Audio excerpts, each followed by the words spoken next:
Hello, good morning. Happy Thursday morning. Mga kasimpleng boy, hi.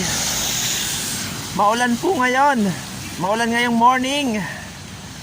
Ito yung oras na sarap sana matulog. Kasi madilim pa, makulimlim ang paligid. Mga kasimpleng boy, hi.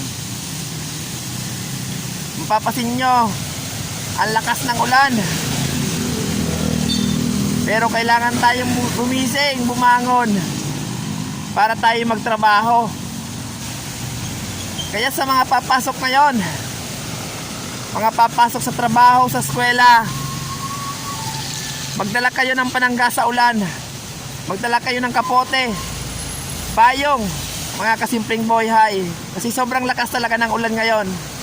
Medyo nga nakakatakot sa pagmamaneho kasi halos di mo makita yung kalsada.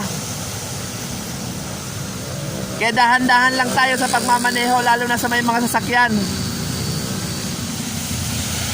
Kasi sobrang dilim talaga ng paligid ngayon, mga kasimpleng boy, hi.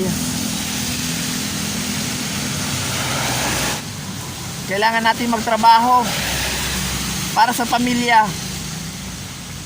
Kaya kahit maulan, pipilitin nating suungin para tayo makapasok sa trabaho. Kahit tayo mabasa, basta para sa pamilya, gagawin natin. Kaya ano man ang ginagawa mo ngayon, kasimpleng boy, hi, ingat, lalo na kung ikaw papasok din sa trabaho. Katulad ni simpleng boy, hi.